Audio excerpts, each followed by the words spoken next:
बहुत दिन से इकोनॉमिक्स का क्लास पोस्टपोन होते जा रहा था। मुझे लगा कि आज अगर कैंसिल करेंगे तो फिर गड़बड़ हो जाएगा। तो आप लोगों में से सिलेबस कौन कौन नहीं देखा है? आवाज़ आ रही है ना मेरी?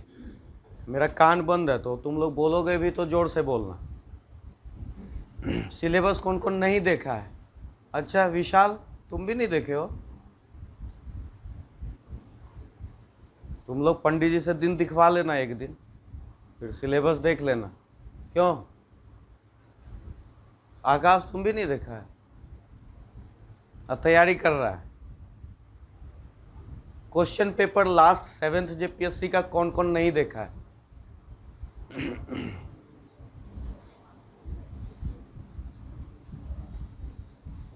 ईमानदारी से बता दो, शर्माने वाली बात नहीं। देखा है? 6 जेपीएससी का कौन कौन नहीं देखा है?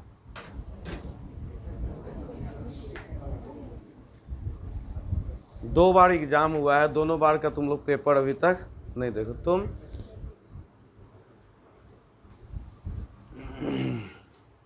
अभी का नहीं पता, लेकिन हम लोग जब छोटे बच्चे थे तो एक कंपटीशन की तैयारी इसलिए होती थी कि लड़का या लड़की बीपीएससी जेपीएससी का तैयारी कर रहा है, उसका शादी होने में आसानी हो जाता था।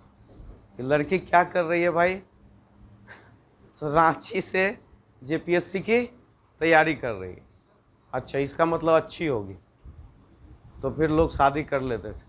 लड़का अरे बहुत होनहार है जेपीएससी, लेकिन लड़की वाले को कहाँ पता कि उस सिलेबस भी नहीं देखा है। तुम लोग बिना सिलेबस देखे, बिना क्वेश्चन पेपर देखे बैठ गया, क्या उम्मीद किया जाए तुम लोगों से? और एक तरफ तुम्हारा जो कंपटीटर है यूपीएससी में 2 बार इंटरव्यू फेल, कोई असिस्टेंट प्रोफेसर, कोई engineer. In the name of preparation मत करो, थोड़ा सा सीरियस हो जाओ। किसी भी एग्ज़ाम को बीट करने के लिए 2 ही चीज़ को समझना होता है, उसका सिलेबस और क्वेश्चन पेपर। और ये इसलिए इम्पॉर्टेंट होता है क्योंकि किसी का भी सिलेबस वेल डिफाइंड नहीं होता है, और ज़रूरी नहीं है कि वो वही सिलेबस से ही पूछे। उसको समझना होता है, कुछ गिवन है, कुछ गिवन नहीं, जो कि बाद में पेपर आया है। सिलेबस का मतलब which is given by JPSC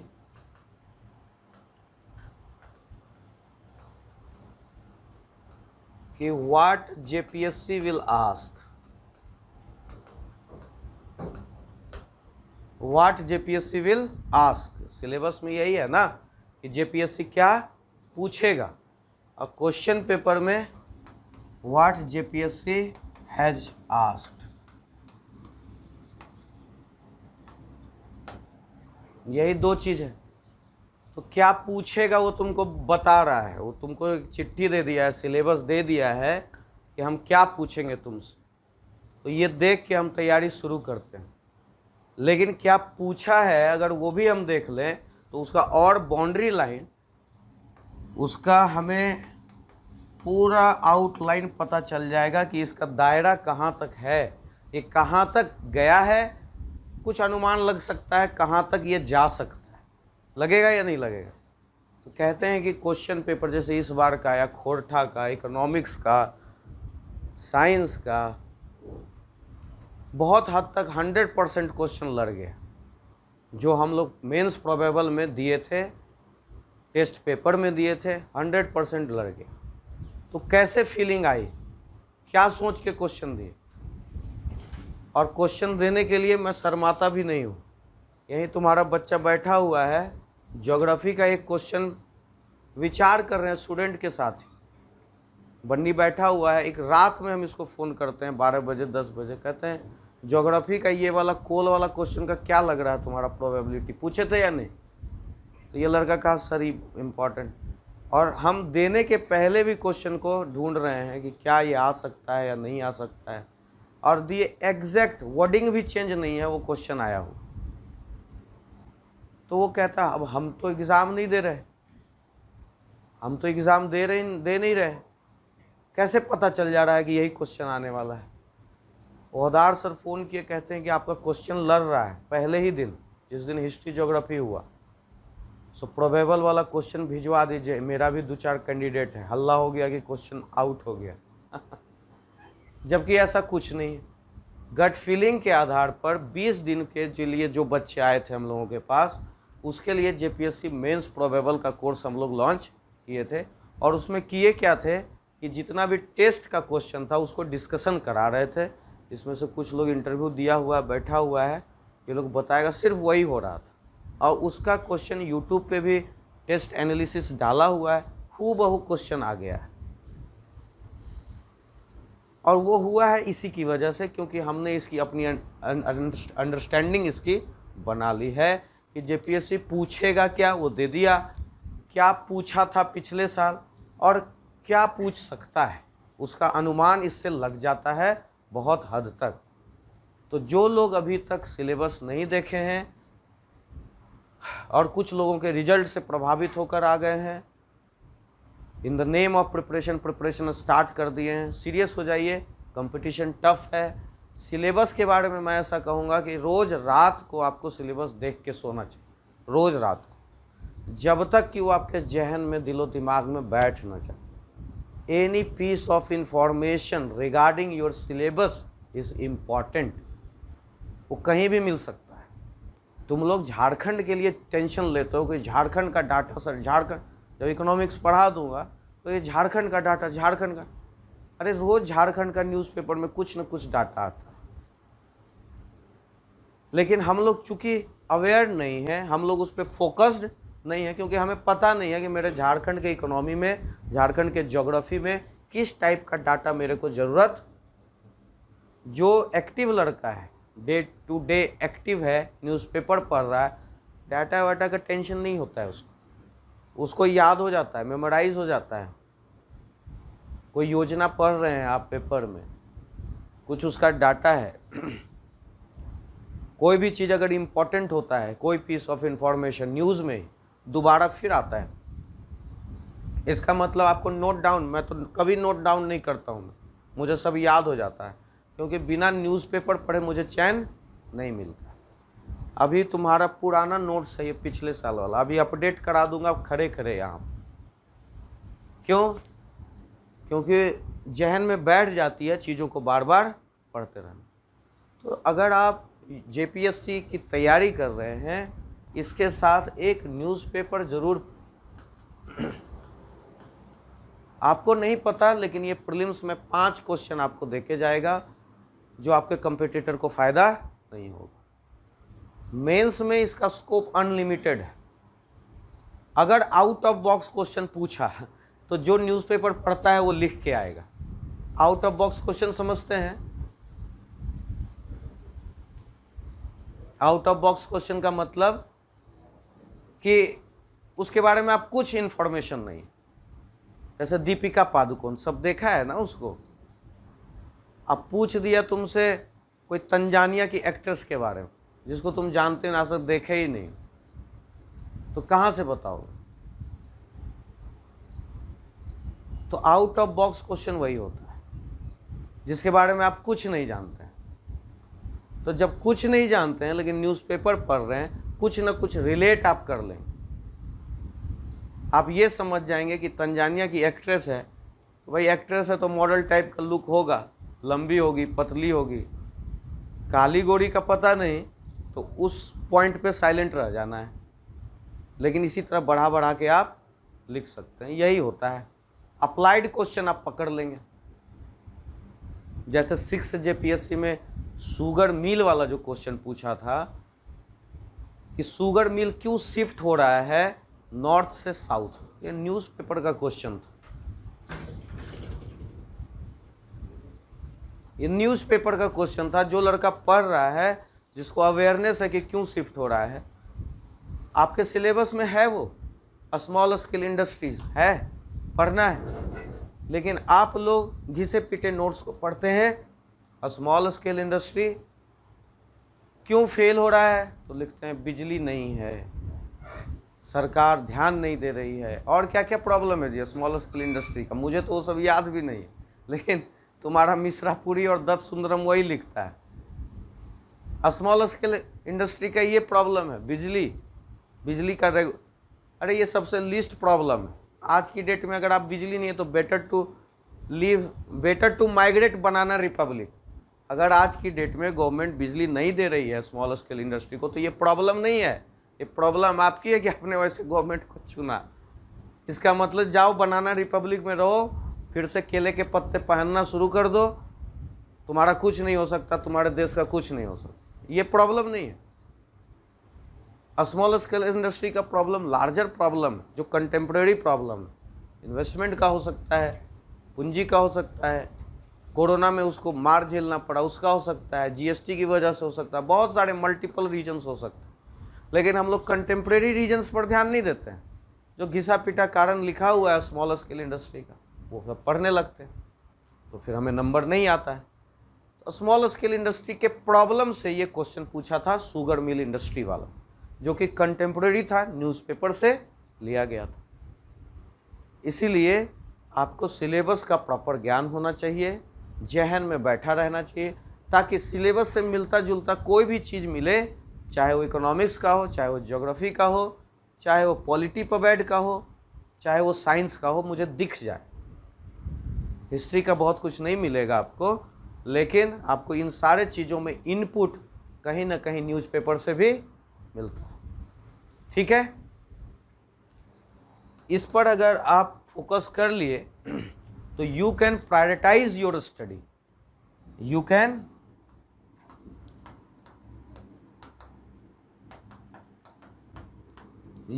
prioritise your study. मतलब कि आपको क्या पढ़ना है एग्जैक्ट, उस पर आप फोकस करना। नहीं तो भैया किताब का तो कोई कमी नहीं है, हिस्ट्री का ही उठा लो तो एंशिएंट, मिडाइवल, मॉडर्न। एंशिएंट में एक से एक बुक, एल भासम कोई बोल देगा, कोई खुल्लर पढ़ेगा ज्योग्राफी में, कोई किसी कोचिंग का 10 कोचिंग का नोट्स उठा लेगा, कोई बिपिन चंद्रा पढ़ेगा। बिपिन चंद्रा को मैं स्टोरी बुक बोलता हूँ। स्टोरी बुक मतलब अगर शादी हो गई है, टाइम पास करना है, स्टोरी बुक पढ़ना है, तो लीजर टाइम में आप स्टोरी बुक, उससे कोई कंटेंट निकल कर सामने आने वाला नहीं। लेकिन मिथ बना हुआ है, 2-4 टॉपर को बात करते सुन लिए, जितना भी लोग प्रिपरेशन करता है बिपिन चंद्रा खरीद ही लेता है, और इस चक्कर में सभी बच्चे, सबका निचोड़ वहाँ स्पेक्ट्रम में डाल दिया है। बिपिन चंद्रा खरीदने का ज़रूरत भी नहीं। इनफैक्ट कि जेपीएससी में मेंस में जैसा आपका सिलेबस है, कोई भी बुक आपको लेने की ज़रूरत नहीं है। अगर आप कोई कोचिंग ज्वाइन किए हुए हैं, कोई कोचिंग नहीं, अगर आप मेरे से अभी पढ़ रहे हैं तो कोई कोचिंग का क्यों बोलूँगा, साले लूट रहे हैं, पढ़ाते वढ़ाते हैं नहीं, फंसा देते हैं सब बच्चों, कुछ नहीं देते हैं और टाइम पास करते हैं। अगर मैं आपको इकोनॉमिक्स पढ़ाऊँगा तो मैं सारा A to Z नोट्स आपको दे रहा हूँ, और आपको मैं इतना अवेयरनेस कर दूंगा कि you can update yourself with my notes. आपको I will update you till yet, अभी तक मैं अपडेट कर दूँ, लेकिन इसके आगे जो अपडेटेशन होगा उसके लिए आपको इतना स्मार्ट बना दूंगा कि आप उसको अपडेट भी कर सकते। इसका मतलब कोई भी इकोनॉमिक्स में आपको बुक लेने की ज़रूरत नहीं है। तो मैंने जो कहा you can prioritise your study, तो किस सेंस में कहा, रिसोर्स के सेंस। हम लोग भटकने लगते हैं, नोट्स ढूंढने लगते हैं, अलग अलग कोचिंग के अलग अलग बुक्स ढूंढने लगते हैं। आपको मैं इस तरह से पढ़ाऊंगा कि आपको ना तो प्रीलिम्स में और ना ही मेंस में कोई भी एक्स्ट्रा मटेरियल की ज़रूरत होगी। एलिमिनेशन करके प्रीलिम्स का क्वेश्चन सॉल्व करेंगे, ऐसा इसलिए बोल रहा हूँ कि प्रीलिम्स में रिजिड क्वेश्चन मात्र मनी और बैंकिंग का और पब्लिक फाइनेंस का आता है, वो मेरे नोट्स से कवर हो जाएगा। बाकी इकोनॉमिक्स का क्वेश्चन कंटेम्प्रेरी होता है, अगर आपका कंसेप्ट क्लैरिटी है तो आप समझ जाओ, उसमें कोई दिक्कत आपको नहीं होगी। तो इसका मतलब कि जो पढ़ाऊंगा उस लिमिटेड चीज़ को आपको रिवीजन करना है again and again. Limited things you need to revise you need to revise again and again। उसी लिमिटेड चीज को आपको बार बार पढ़ना है। कितनी बार पढ़ सकते हैं? 2 बार, 3 बार, 4 बार, 5 बार, कितनी बार? इसको 40 बार पढ़ लीजिए। कंपटीशन टफ है। और इसका मतलब ये नहीं कि 150 पन्ना का मेरा नोट्स बन रहा है 200 पन्ना का, तो आपको मैं कह रहा हूँ 200 पन्ना को 40 बार पढ़िए, ऐसा बिल्कुल भी नहीं। जैसे ही आप दूसरी तीसरी रीडिंग देने लगते हैं, आपको उस नोट्स से कीवर्ड्स निकलने लगेंगे। मैंने हाईलाइट भी कर दिया है नोट्स में कीवर्ड्स को। आपको बस वो कीवर्ड्स याद रखने हैं, दिमाग में एक फ्रेमवर्क डाल लेना है।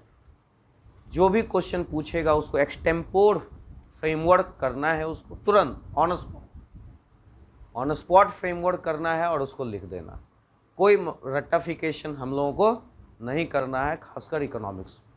क्लियर है? तो रिसोर्स के मामले में मैंने आपको फिक्स कर दिया कि कहीं भी भटकने की ज़रूरत नहीं। आप इसको 40 बार भी रिवाइज कर सकते हैं। वो तब होगा जब आप कीवर्ड्स ढूंढ पाएंगे।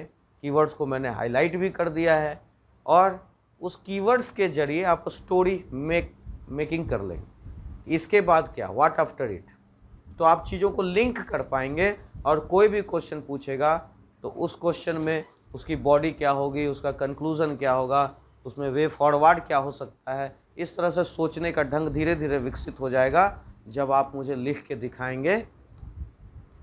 क्लियर है? तो सिलेबस पे फोकस करना है। 6th और 7th जेपीएससी का प्रीलिम्स और मेंस का क्वेश्चन कल इकोनॉमिक्स की कॉपी में सब लोग लिख के आएंगे।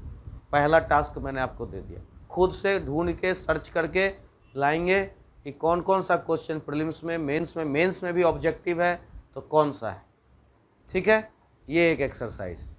दूसरा, रिसोर्स आपको भटकना नहीं है। I will provide you everything including MCQs, including mains question, जो आपको लिख लिख के मुझे दिखाना है। यहाँ तक क्लियर है? चलिए अब आगे चलते हैं। इस कोर्स, इकोनॉमिक्स के कोर्स का नाम मैंने दिया है रैंक बूस्टर।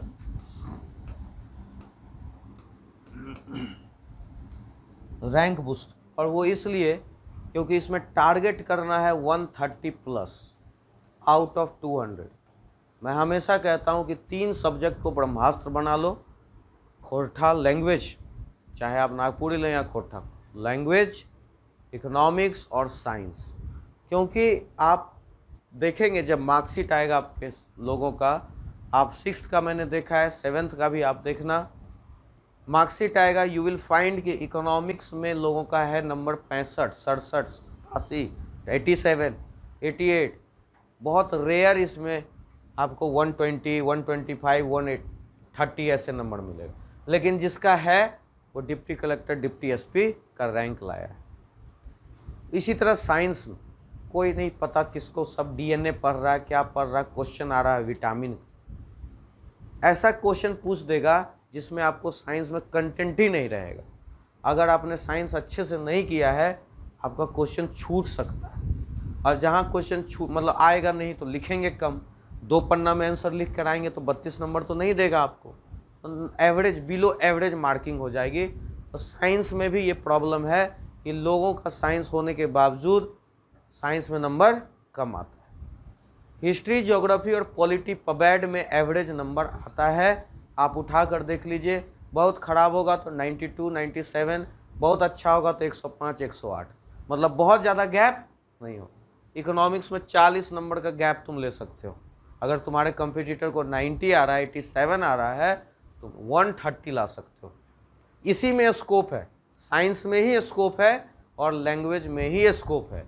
लैंग्वेज में पहले आपने हिंदी इंग्लिश वाले को पीछे छोड़ दिया, इस बार तो जो खोरठा लिया वो नागपुरी वाले को भी पीछे छोड़ दिया। एज ले लिया ना कहीं ज़्यादा नंबर आया खोरठा में या लैंग्वेज में। उसके बाद आप साइंस में एज ले लिए, आप इकोनॉमिक्स में एज ले लिए, तो आपका रैंक सुनिश्चित हो जाता है। मतलब आप टॉप 100 में आप जगह आप अपना बना सकते हैं बिकॉज ऑफ दीज 3 पेपर्स। तो इसको मैं ब्रह्मास्त्र बोलता हूँ, इसलिए इसको हल्के में लेने की ज़रूरत नहीं। इसको इतना कमांड कर लेंगे, लोग सोचते हैं चलो छोड़ देंगे, ये कर लेते हैं, ये कर लेते हैं। जैसे अभी टारगेटेड बैच हुआ था, मैंने खुद उसमें लगभग 7-8 टॉपिक छोड़ दिया था, क्योंकि उसमें नंबर कम आता है। लेकिन इस बार जैसे अभी टाइम है हम लोगों का, हम लोग एक एक टॉपिक पढ़ेंगे। नंबर कम आता है लेकिन कहीं ना कहीं वो प्रीलिम्स में कुछ हो सकता है बेनिफिट दे ले, कुछ आइडियाज़ थॉट प्रोसेस आपका डेवलप कर दे। तो हम लोग इस बार किसी भी टॉपिक को छोड़ने वाले नहीं हैं, 1 बाय 1 सारे टॉपिक को करेंगे। और आप लोगों को बस मेरा बात मानना है कि जो क्वेश्चन दे वो लिख के दिखाना है, खुद मन में सोचना है कि इससे क्या क्वेश्चन बन सकता है, और इसका टारगेट लेके चलना है इकोनॉमिक्स। और इसको लाने के लिए इस कोर्स को 3 यूनिट में डिवाइड किया है। यूनिट 1 में एनसीईआरटीज़ के कंसेप्ट्स को लेकर चला हूँ। अब जो सीनियर बैठे होंगे, इंटरव्यू दे के बैठे होंगे, कहेंगे अरे हम तो एनसीईआरटी 10 बार पढ़े हैं, 20 बार पढ़े हैं, हमें ज़रूरत नहीं है। लेकिन अगर उनसे एक प्लेन क्वेश्चन भी पूछा जाए कि what are the problems of Indian economy, तो वो नहीं बता पाए। भारतीय अर्थव्यवस्था की समस्या क्या है, बताओ प्रीति, क्या है समस्या भारतीय अर्थव्यवस्था की?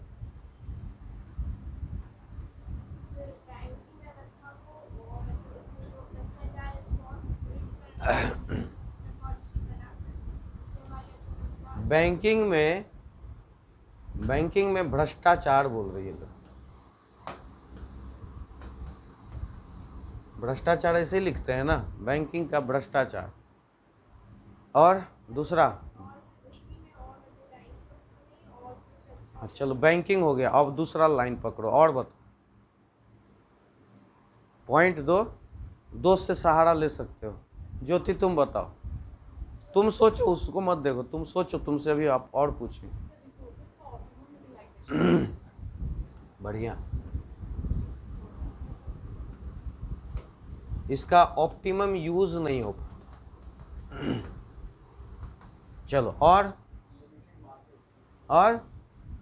कौन बोला? हाँ बोलो।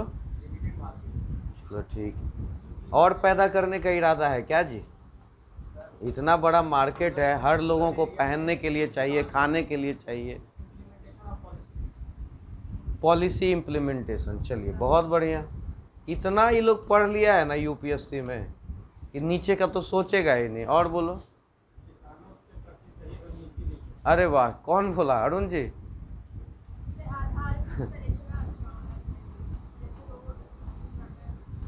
फार्मर को बेसिक इंफ्रास्ट्रक्चर नहीं, आधारभूत चीज़ों का। और बच्ची बोलो। इंफ्रास्ट्रक्चर, बहुत बढ़िया। इंफ्रास्ट्रक्चर नहीं, और चलो फार्मिंग से रिलेटेड है, ट्रेडिशनल एग्रीकल्चर है। और सुनील तुम कुछ बोलो बाबू। ट्रांसपोर्ट का प्रॉब्लम, चलो डिसगाइज अनएम्प्लॉयमेंट।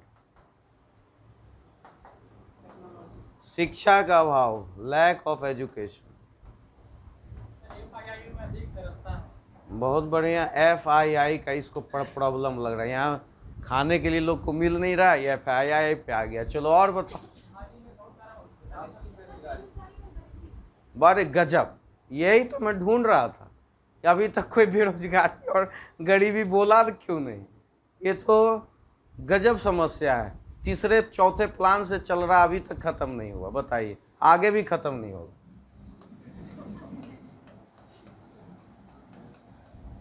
बेरोजगारी और गरीबी, ये भारत की समस्या है। और बताइए, भारत की अर्थव्यवस्था की मुद्रास्फीति, इन्फ्लेशन। चलो अब बहुत हो गया। अब ये बताओ कि इसको ऐसे ही लिख दिया जाए, इसका कुछ अरेंज, कोई क्रोनोलॉजी होगा? अब बताओ सबसे पहले किसको लिखें? अच्छा एक बेसिक, क्या किसको लिखें सबसे? बेरोजगारी गरीबी को नहीं लिखें? अरे वो भी तो बेसिक प्रॉब्लम। पहले यहाँ भात भात करते लड़की मर जाती है, मर गई या नहीं मर गई? झारखंड आधार नहीं था उसका, वो भात भात करते मर गई। ये तो बड़ी समस्या है। कहते यस सर। और फिर उसके बाद क्या लिखें? सोचो। What are the problems of Indian economy. अगर हम लोग यही नहीं समझ रहे हैं कि भारतीय अर्थव्यवस्था की प्रॉब्लम क्या है, और लगे रहते हैं मोदी को गाली देने में, ये नहीं किया, वो नहीं किया, या मनमोहन सिंह को गाली देने में। प्रॉब्लम भी नहीं जान रहे हैं, लेकिन देख रहे हैं कि ये नहीं हो रहा है, ये नहीं हो रहा है, गाली दे।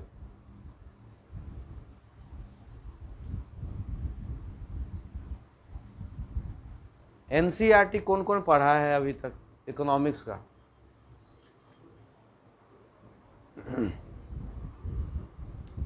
एनसीईआरटी 9th पढ़े हैं? हाँ पढ़े हैं। तो 9th में कौन कौन सा चैप्टर है? पहला चैप्टर बताइए, दूसरा बताइए, बैठ के बताइए सर,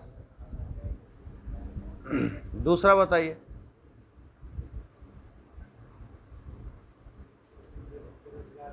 दूसरा बेरोजगारी है। दूसरा चैप्टर क्या है 9th का? दूसरा चैप्टर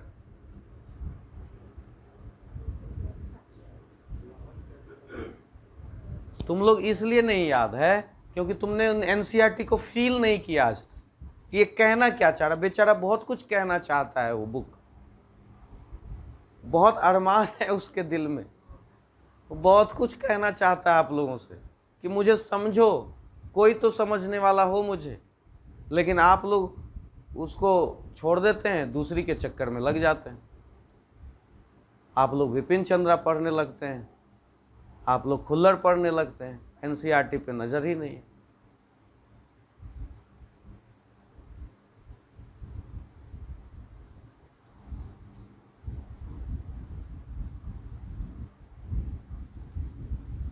एनसीईआरटी जो है ना बाबू, वो पहली गर्लफ्रेंड है तुम लोगों की, उसको कभी धोखा मत दो, उसको जहन में बिठाओ। एनसीईआरटी की फीलिंग लाओ कि वो कहना क्या चाह रहा है। दूसरा चैप्टर है 9th का, human capital, human as resource, मानव संसाधन। तुम सोचो कि बेसिक एनसीईआरटी में जो इम्पोर्टेंट चैप्टर शुरू होता है वो कहता है ह्यूमन रिसोर्स। ये सब प्रॉब्लम का सबसे बड़ा प्रॉब्लम है ह्यूमन रिसोर्स। ये कहा लिमिटेड मार्केट, तुम्हारे पास मार्केट की कमी नहीं है, इतनी जनसंख्या है, सभी को शिक्षा चाहिए, सभी को खाना चाहिए, सभी को कपड़ा चाहिए, सभी को हेल्थ चाहिए, सभी को कार चाहिए, सभी को टीवी चाहिए, सभी को बीबी चाहिए, और वाइस वर्सा हस्बैंड चाहिए। सबकी ज़रूरत है यहाँ पर। तो लिमिटेड मार्केट तो है ही नहीं, मार्केट तो बहुत बड़ा है। इन सब का प्रॉब्लम है ह्यूमन एज रिसोर्स, सबसे बड़ा प्रॉब्लम ह्यूमन एज रिसोर्स। अच्छा, एक सोसाइटी में देखे हो ऐसे लोगों को, ऐसे नकारे लोगों को कि उसके पास बहुत ज़मीन है, उस लड़के के पास, और घर में बाप आईएएस ऑफिसर था, पैसा भी बहुत कमा के रखा है, और बेटा नालायक निकल गया। ऐसा कोई है एग्जाम्पल आसपास? अरे देखो, बहुत एग्जाम्पल। उसके पास लैंड भी है, कैपिटल भी है। उसके पास क्या है? उसके पास लैंड भी है और क्या है? कैपिटल भी है। लेकिन उसके पास ह्यूमन कैपिटल नहीं है। वो आवारा निकल गया, वो शराबी निकल गया। उसकी ज़मीन बिकेगी या नहीं बिकेगी? वो पैसा जुआ में हारेगा या नहीं हारेगा? हो गया नाश, हो गया अर्थव्यवस्था का नुकसान।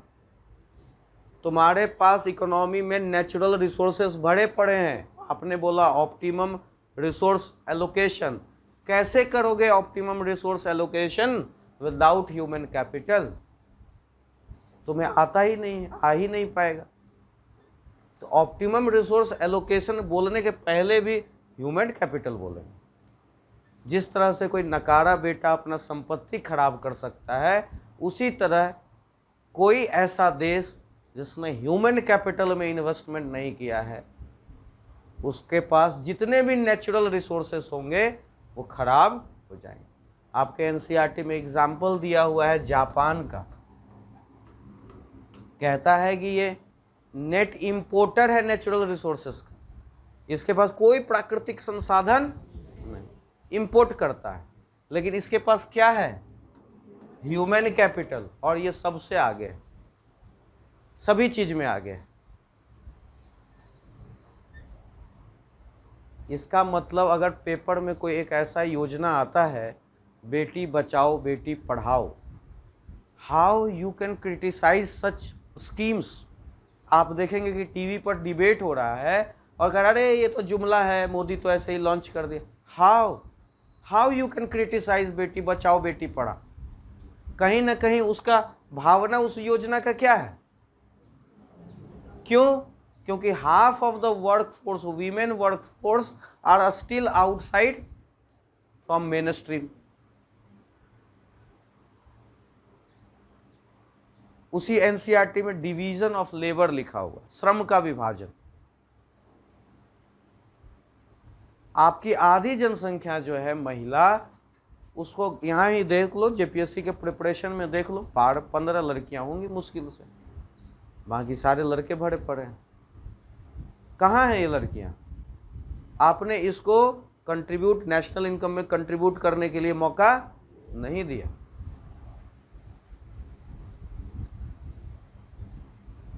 आपका रिसोर्स यूटिलाइजेशन हो पाएगा? और ये निर्भर जनसंख्या है, डिपेंडेंट। कल को शादी होगी, डिपेंडेंसी होगी पति के ऊपर, परिवार के ऊपर। इसका मतलब आपका आधा जनसंख्या वर्क फोर्स से बाहर है, कामगार बल में वो। और लोग बेटी बचाओ बेटी पढ़ाओ का क्रिटिसाइज करते हैं या नहीं करते?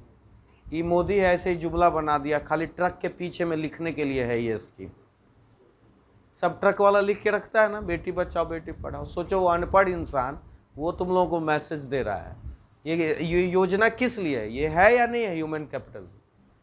ऐसी कोई भी योजना सरकार अगर लेकर आती, प्रधानमंत्री आत्मनिर्भर स्वास्थ्य भारत योजना, ये क्या है? To develop human capital. Ayushman Bharat, अच्छा हेल्थ नहीं रहेगा तो कमाओगे कैसे? और लोग बिना सोचे समझे इन योजनाओं को क्रिटिसाइज भी करते। अब हम लोग शुरुआत ब्यूरोक्रेट बनने जा रहे हैं, ब्यूरोक्रेसी में जाएंगे। आप गवर्नमेंट की किसी भी योजना का क्रिटिसाइज नहीं कर सकते। ऐसा इसलिए नहीं मैं बोल रहा हूँ कि आप ब्यूरोक्रेट हैं तो तेल लगाने वाले बन जाए, ऐसा नहीं, क्योंकि उनका सही में वो योजना गलत है ही नहीं। उसका कहीं ना कहीं तो प्रॉब्लम को समझेंगे तब तो इसको समझ पाएंगे, नहीं तो चौक चौराहे पे खड़े होकर गवर्नमेंट के स्कीम्स को क्रिटिसाइज करेंगे। आप सिस्टम में जाने लायक हैं ही नहीं, इसीलिए आप फेल कर रहे हैं, क्योंकि आप चीज़ों को समझ नहीं रहे। अगर समझ नहीं रहे तो लिख भी नहीं पाएंगे, आपका आंसर में मैच्योरिटी नहीं आएगा, परिपक्वता नहीं आएगा। लकी उठ जाओ बाबू, सो रहा है जी? सीरियसली बोलो, अभी आंख बंद था तेरा। अब तो सीता है नहीं कि बोले कि धरती फटे और हम समा जाएं। जगे हुए रहो, हाथ जोड़ के विनती कर सकते।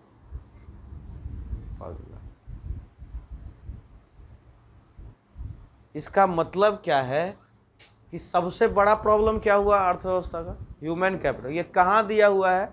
एनसीईआरटी के 9। इसीलिए यूनिट 1 में आप इसके बाद भी देखेंगे, ह्यूमन कैपिटल के बाद अगर आप देखेंगे, आपको याद नहीं है ह्यूमन कैपिटल के बाद कौन, किसको याद है बोलो? एनसीईआरटी का चैप्टर किसको याद है? ह्यूमन कैपिटल के बाद क्या है?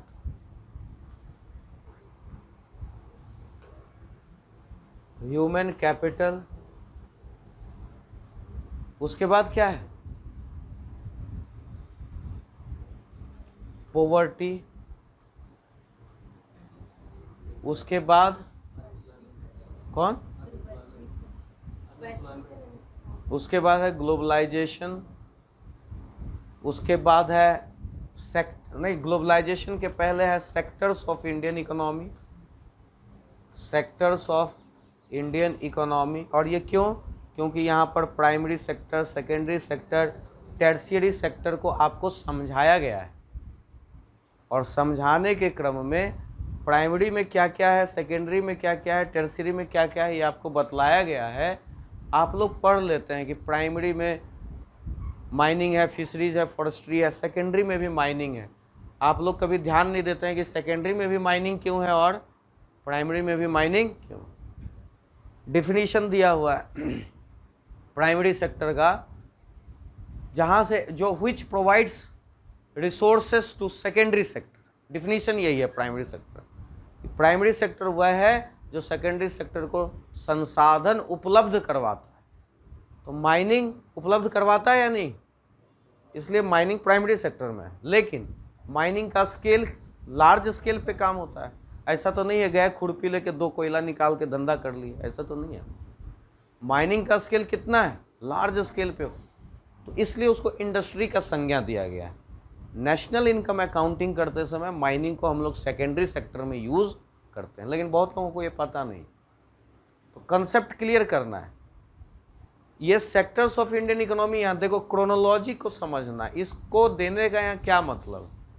इसके बाद यहाँ पर 2 चीज़ समझाया है, इकोनॉमिक एक्टिविटीज़ समझाया है।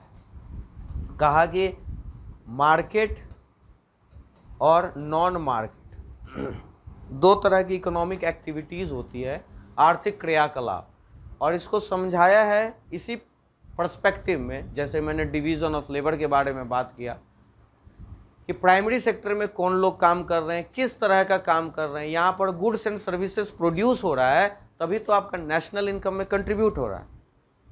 नेशनल इनकम में कोई भी नया काम जब होता है, नया प्रोडक्शन होता है, तो वो जाकर आपका नेशनल इनकम में जुड़ जाता है। इस पेन का प्रोडक्शन हुआ, 10 रुपये का ये पेन है, ये आपके नेशनल इनकम में जुड़ गया। What ever goods and services produced in 1 year, with in given time frame, वो आपका नेशनल इनकम में एड ऑन हो जाता है, जो भी प्रोडक्शन होता है, जो भी उत्पादन होता है। लेकिन वह कहता है कि वो क्रियाकलाप, वो एक्टिविटी आर्थिक होनी चाहिए।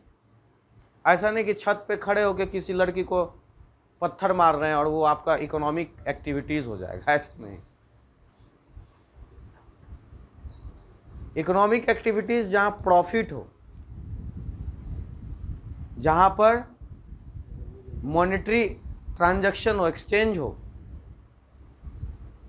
अब जैसे आप अभी यहाँ से निकल कर आए हैं, घर से निकल कर यहाँ आए होंगे तो बैटरी रिक्शा किए होंगे, बाइक में पेट्रोल भरवाए होंगे ना।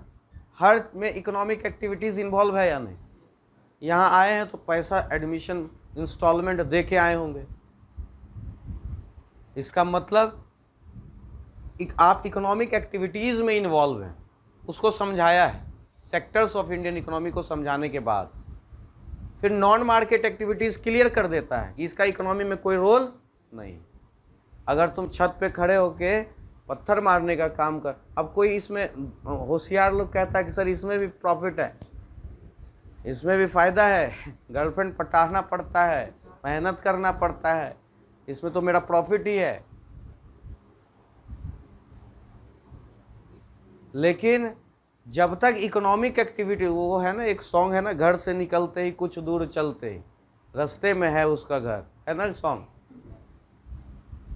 तो उसमें पैसा लगता है ना, लड़कों लोगों को लगता है या नहीं लगता है। बाइक कंपलसरी है, बाइक होना चाहिए। अब तो कार भी चाहिए भाई, 4 व्हीलर भी डिमांड बढ़ गया।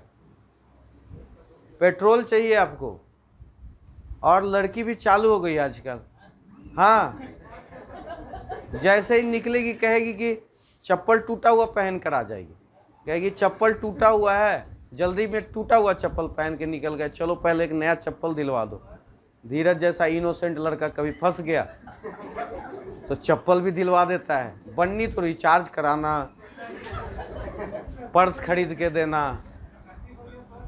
हाँ देखो, एक से एक सुरमा है। तो अगर वैसा है, हाँ तो आप ये कलाकार हैं, आप इसका मतलब बिना कोई, ये तो उपलब्धि है आपकी। लेकिन अगर इसको इकोनॉमिक एक्टिविटीज़ में, तो इकोनॉमिक एक्टिविटीज़ में ऐसे लोग इसको ज़बरदस्ती शामिल करते हैं। लेकिन ये इकोनॉमिक एक्टिविटीज़ जहाँ सेल परचेज होगा, प्रोडक्शन होगा, वो इकोनॉमिक एक्टिविटीज़ होगा। मतलब आपको पहले चैप्टर में दिखा दिया कि sectors of Indian economies are important, क्योंकि इसमें इकोनॉमिक एक्टिविटीज़ होती है और जिस तरह का प्रोडक्शन होगा। फिर डिवीज़न ऑफ लेबर को भी एक्सप्लेन कर दिया, और ये बता दिया कि आपकी आधी जनसंख्या तो बाहर है, वर्कफोर्स, विमेन। वहाँ पर ये दे दिया कि आपका वर्कफोर्स डिसबैलेंस है, उसको भी आपको बैलेंस करना है। और इसके बाद वो नेक्स्ट चलता है ग्लोबलाइजेशन, क्योंकि ग्लोबलाइजेशन का प्रभाव हर सेक्टर्स पे पड़ा है। अगर वैश्वीकरण हुआ तो किसान को क्या फ़ायदा हुआ, किसान को क्या नुकसान हुआ। उसको सस्ता अगर बीज मिला तो उसको कंपटीशन का भी सामना करना पड़ा। उसको सेकेंडरी सेक्टर में अगर आप लोगों को चॉइसेस अवेलेबल हुए, आप एक सिंगल क्लिक पर बहुत सारे प्रोडक्ट आप यूज़ कर सकते हो। नहीं तो पुराने में आपके पास इतने चॉइसेस नहीं होते थे, इतने बढ़िया कपड़े, क्लॉथिंग का भी फैशन नहीं था। आप जो जीता सिकंदर में देखिए, आमिर खान को पुराना पीला शर्ट पहन के जीन्स यहाँ पेट पे चढ़ा हुआ रहता है, उसको बस वही फैशन था। अभी देख लीजिए संजय दत्त, सलमान खान को पुराना 90s के दौर में हंसी आ जाएगा। आज वरुण धवन को देखिए कितना स्टाइलिस्ट कपड़ा पहनता है। सब ग्लोबलाइजेशन का परिणाम है। लेकिन वहीं स्मॉल स्केल इंडस्ट्री धाराशायी हो गया। पहले इंडिया में जो क्लॉथिंग होती थी 50 रुपये, 100 रुपये, 150 रुपये, यहाँ पर आप देखो अंग्रेज के ज़माने में भी कितना बड़ा बिजनेस था क्लॉथ का। और जो छोटे छोटे होते थे 50 रुपये, 100 रुपये, 150 रुपये वाला जो कपड़े का प्रोडक्शन होता था, स्मॉल स्केल इंडस्ट्री जो प्रोडक्शन करके मार्केट में लाता था, उसका बाजार खराब हो गया। हम लोग ग्लोबलाइजेशन में कंज्यूमरिज्म बढ़ गया। नाइकी है इसका मतलब अच्छा होगा, और 8,000 का जाके जूता खरीद ली। लेकिन वो जूता भी 6 महीना पहन के दौड़ो, नाइकी पहले टूटेगा। और कौन आता है, महेश नहीं आया है, गोल्ड स्टार, कौन सा जूता आता है 200 रुपये वाला, हाँ जो भी है, गोल्ड स्टार आता है शायद, 200 रुपये का जूता ज़्यादा चलेगा। तो स्मॉल स्केल इंडस्ट्री प्रभावित हुआ ग्लोबलाइजेशन से। वहीं सर्विस सेक्टर में देखो तो हम लोग फॉरेनर्स को सर्विस दे रहे हैं, लेकिन अपने यहाँ सर्विस का कितने गांव के बच्चे, किसान के बच्चे आईएएस की तैयारी कर रहे हैं, कितने लोगों को नए नए सर्विसेज हम लोग प्रोवाइड कर पा रहे हैं। बहुत ज़्यादा सर्विसेज का डिमांड अपने इन हाउस इंडियन इकोनॉमी में नहीं है। हम लोग बाहर के लोगों को आज सर्विस सेक्टर अगर इतना कंट्रीब्यूट कर रहा है इंडियन इकोनॉमी में, जीडीपी में, तो बिकॉज ऑफ फॉरेन सेक्टर। इसका मतलब ये सब को आपको लिंक बिठा रहा है एनसीईआरटी। इसके बाद 10th में जब आप जाएंगे आपको मिलेगा कंज्यूमर राइट। कंज्यूमर राइट क्यों? क्योंकि ग्लोबलाइजेशन जब पढ़ लिए तो आप अपना अधिकार भी जानिए कि आपके साथ कहाँ गलत हो रहा है, उसके खिलाफ आप कंप्लेन भी कर सकते। उसके बाद फिर आपको मिलेगा इंफ्रास्ट्रक्चर, फिर पॉवर्टी अनएम्प्लॉयमेंट भी है, उसके बाद इंफ्रास्ट्रक्चर भी हो गया। उसके बाद फिर मिलेगा आपको इन्वायरमेंट, क्योंकि आप इंफ्रास्ट्रक्चर भी प्रॉब्लम है ना इंफ्रास्ट्रक्चर का, उसको हम लोग इम्प्रूव कर रहे हैं धीरे धीरे। इन्वेस्टमेंट का कमी है, बाहर से इन्वेस्टमेंट अट्रैक्ट कर रहे हैं। इंफ्रास्ट्रक्चर विजनरी होना चाहिए, लंबे समय तक के लिए इंफ्रास्ट्रक्चर का हमें प्लान करना चाहिए। इसका मतलब अगर ये भी हो गया तो फिर क्या, व्हाट आफ्टर इंफ्रास्ट्रक्चर? तो क्लीन इन्वायरमेंट भी चाहिए। अगर आपको अच्छी नौकरी मिल गई, अच्छी बीवी मिल गई और आप पॉल्यूटेड इन्वायरमेंट में रह रहे हैं, सांस लेने के लिए फ्रेश एयर नहीं, तो आप वैसे में ज़िंदगी जी पाएंगे? आपको फ्रेश इन्वायरमेंट भी चाहिए। तो ये भी है प्रॉब्लम इंडियन इकोनॉमी का। क्यों? ग्रीन जीडीपी का कंसेप्ट यही देता है। ग्रीन जीडीपी सुना होगा आप लोगों ने, कहाँ से कंसेप्ट आया? इकोनॉमी का कंसेप्ट है ना। कंसेप्ट ये है कि आप जब भी कोई प्रोडक्शन का काम करते हैं तो कहीं ना कहीं you are harming your environment. इसका मतलब रियल प्रोडक्शन कितना हो रहा है, ग्रीन जीडीपी कितना हो रहा है, ये आपको अवेयरनेस रहेगा तो आप मिनिमल डैमेज करिएगा अपने इन्वायरमेंट। तो कनेक्शन है या नहीं है हर एक। और इसके बाद फिर 12th में जब जाओगे इकोनॉमिक्स में तो वहाँ पर एक्सटर्नल सेक्टर मिलेगा तुम्हें। वहाँ पर एक्सटर्नल सेक्टर, बाह्य इकोनॉमी। अगर जो भी छोटी मोटी प्रॉब्लम है, बैंकिंग में कैपिटल की प्रॉब्लम है, आपको टेक्नोलॉजी की प्रॉब्लम है, ये सारा चीज़ मैनेज हो सकता है एक्सटर्नल सेक्टर्स। हम लोग लोन ले सकते हैं, हम लोग टेक्नोलॉजी ले सकते हैं या नहीं? तो एक लास्ट में external economy, balance of payment, current account, capital account, ये वाला चैप्टर आपका 12th मैक्रो इकोनॉमिक्स में इंपॉर्टेंट है। उसमें भी है मनी क्रेडिट का चैप्टर, मनी बैंकिंग का चैप्टर उसमें भी है, लेकिन मनी और बैंकिंग आपका 9th में ही तीसरे चैप्टर में यहीं पर है मनी बैंकिंग। तो 9th 10th में ही आपका क्लियर कर दिया है कि what are the problems of Indian economy. 11th में उन सब चीज़ को एलेबोरेट किया है, और छठा चैप्टर रूरल डेवलपमेंट से नया प्रॉब्लम शुरू है। रूरल डेवलपमेंट में ही जैसे आपने डिसगाइज्ड बोला, तो रूरल डेवलपमेंट क्यों नहीं हो पा रहा? डिसगाइज्ड अनएम्प्लॉयमेंट है, इसलिए नहीं हो पा रहा। 11th एनसीईआरटी आधा एनसीईआरटी 9th और 10th को ही चर्चा कर रहा है। उसके बाद उसका सेगमेंट बदल जाता है, रूरल सेगमेंट, रूरल डेवलपमेंट, फिर इंफ्रास्ट्रक्चर, फिर इन्वायरमेंट, फिर चाइना और ईस्ट एशियन कंट्री से कंपेयर करने लगता है। इसका मतलब एक्सटर्नल में वो पहुंच गया। फिर 11th ख़त्म होता है, 12th में पहला जो माइक्रो इकोनॉमिक्स थियरी है उसको पढ़ने की ज़रूरत नहीं है।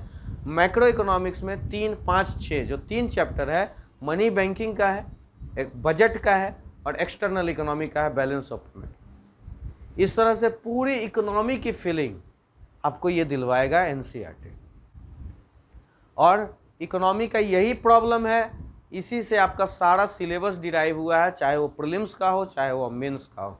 इसीलिए यूनिट 1 में रैंक बूस्टर के कोर्स में सिर्फ और सिर्फ एनसीईआरटी के कंसेप्ट को समझाने का कोशिश किया गया। अब आप पहले से इंटरव्यू दे के बैठे हैं, थोड़ा सा बतलाइए दिल पर हाथ रख के, पहले के कंसेप्ट में थोड़ा सा बदलाव आया या नहीं? अब अगर कोई पूछेगा आपको कि इंडियन इकोनॉमी का प्रॉब्लम क्या है, तो कहाँ से शुरुआत करेंगे?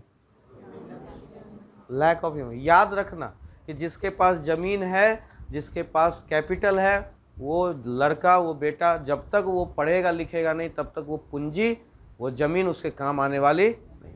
उसी तरह मैक्रो इकोनॉमी पर, किसी देश के स्तर पर ह्यूमन कैपिटल बहुत बड़ा इंपॉर्टेंट रोल हो जाता। आपके पास वास्ट पॉपुलेशन है, लेकिन आप उसको हेल्थ, एजुकेशन और स्किल नहीं दे रहे। तो जब ये तीनों चीज़ें नहीं देंगे तो वो ह्यूमन कैपिटल जो अनस्किल्ड होगा वो आपके देश में कंट्रीब्यूट कुछ भी जीडीपी में नहीं करेगा। इनफैक्ट कि दैट पॉपुलेशन बिकेम लाइबिलिटी, और उसमें एक बहुत बड़ा लाइबिलिटी आपका वुमेन वर्कफोर्स है, जिसको आपको चिन्हित करवाया जा रहा है उसी एनसीईआरटी में। कह रहा है कि आपका half of women workforce are still outside, they are not contributing, you need to encourage women participation in workforce. इसका मतलब आज आप अवेयर हुए या नहीं? अगर कहीं भी इकोनॉमी का कोई भी सवाल आता है, ये सारे चीज़ आप कहीं ना कहीं डाल सकते हैं। Human, we need human capital, we need women work force, ये पॉइंट ही बन रहा है ना। In fact we need green GDP, we need clean environment, in fact we need better infrastructure, we need visionary infrastructure जो अगले 40-50 साल तक का इंफ्रास्ट्रक्चर को कैटर करे। ये सब अपने आप में पॉइंट है। मैं देखो पॉवर्टी और अनएम्प्लॉयमेंट को बिल्कुल वैल्यू नहीं दे रहा, इसलिए नहीं क्योंकि इससे अगर आप शुरुआत करेंगे ना, आपका नंबर आएगा एवरेज या बिलो एवरेज। यार घिसा पिटा चीज़ है ये, प्रॉब्लम चला रहा है, आप भी लिख रहे हो, वो भी लिख रहा है, गरीबी बेरोजगारी, गरीबी बेरोजगारी। एक तो गरीब हम, और हमें ताना दे रहे हो गरीबी बेरोजगारी, तो टीचर फ्रस्ट्रेट होकर नंबर लेगा, काट, कहेगा ये तो सुनते आ रहे हैं तीसरे प्लान से, तुम अभी भी सुना रहे हो हमें, कोई नई बात बताओ। गरीबी बेरोजगारी देनी है, कभी भी इसको बड़ा पॉइंट नहीं बनाना है, ये इंक्लूडेड है ह्यूमन कैपिटल में। अरे भाई ह्यूमन पॉपुलेशन को अगर आप स्किल नहीं दे रहे हो तो अनस्किल्ड पॉपुलेशन क्या करेगा? वो पॉवर्टी में मूव करेगा या नहीं करेगा? जब वो खुद गरीब हो जाएगा तो हेल्थ भी नहीं ले पाएगा, अपने बच्चों को एजुकेशन भी नहीं देगा। इसका मतलब पॉवर्टी है, और जब एजुकेशन नहीं मिला, स्किल नहीं मिला, तो आगे चल के वो अनएम्प्लॉयड होगा। इसका मतलब ह्यूमन कैपिटल से ही निकला ना। तो ह्यूमन कैपिटल का पॉइंट दो और नीचे में पॉवर्टी और अनएम्प्लॉयमेंट को एक्सप्लेन कर दो। ये नहीं कि सबसे बड़ा प्रॉब्लम गरीबी, बदलो अंदाज इसको। ह्यूमन कैपिटल को हेडिंग बनाओ, पॉवर्टी अनएम्प्लॉयमेंट को डालो, तो आपका पॉइंट डिफरेंट होगा जनरल लोगों से जो इस तरह से लिख के आएंगे। ये हर पॉइंट, हर एनसीईआरटी का चैप्टर अपने आप में एक पॉइंट आपको देके जा रहा है। क्लियर है यहाँ तक? दूसरा जो आपका यूनिट होगा आपके कोर्स का वो प्रीलिम्स को फोकस करेगा और एमसीक्यूज को, मतलब कि कुछ ऐसी चीज़ें हैं कि डिराइव्ड होती हैं। एनसीईआरटी पढ़ लिए, कंसेप्ट क्लियर हो गया, लेकिन कुछ चीज़ें ऐसी हैं, ऐसी बच जाएंगी जिसको सेपरेटली पढ़ाना होगा, उसको चर्चा करनी होगी। मान लीजिए कि अभी चल रहा है क्रिप्टो करेंसी, अगर आप उसके बारे में नहीं जानते हैं, आपसे प्रीलिम्स में भी क्वेश्चन आ सकता है, आपसे इंटरव्यू में भी क्वेश्चन आता है। ऐसी कुछ चीज़ें, कुछ कंसेप्ट इकोनॉमिक्स के आपको सीखने होंगे। अब शेयर बाज़ार आप नहीं जानते हैं, जानना होगा, क्रिप्टो करेंसी जानना होगा, कुछ एक्सटेंडेड चीज़ें जो आपके प्रीलिम्स के कंसेप्ट में नहीं।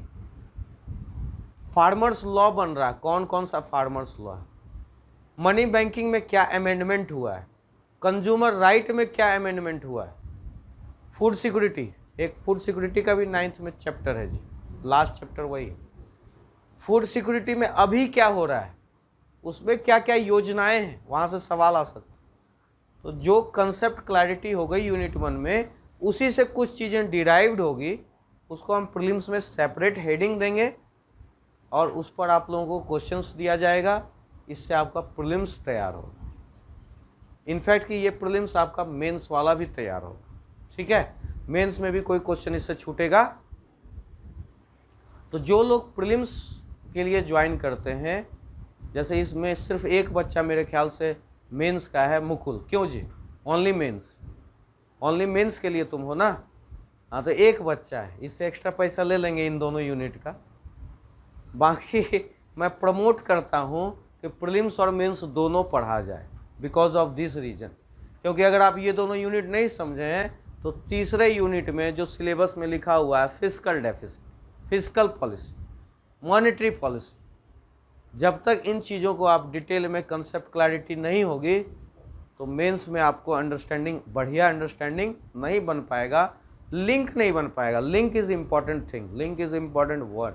लिंक नहीं बनेगा, और लिंक नहीं बनेगा तो कोई भी क्वेश्चन का तुम फ्रेमिंग ढंग से नहीं कर पाओ। तुम्हें पूरी इंडियन इकोनॉमी की फीलिंग होनी चाहिए।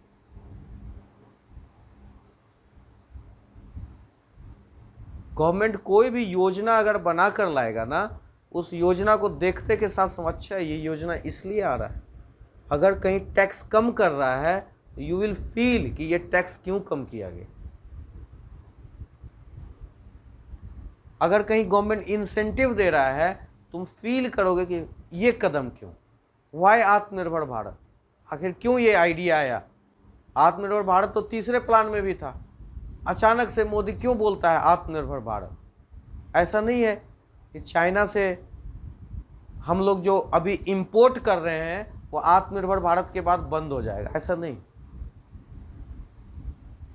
फॉरेन WTO सिग्नेचरी है, हम लोग सामान हमेशा लेन देन इंपोर्ट एक्सपोर्ट चलता रहेगा, लेकिन अचानक से क्यों आत्मनिर्भर भारत बोला। क्योंकि आप लोग मानिए कि अब जॉब जो है वो सिर्फ सरकारी नौकरी, ब्यूरोक्रेसी तक लिमिट रह गई है, और ये भी लेटरल एंट्री यहाँ भी शुरू हो गई है, कहीं कहीं UPSC वगैरह में लिया है लेटरल एंट्री से।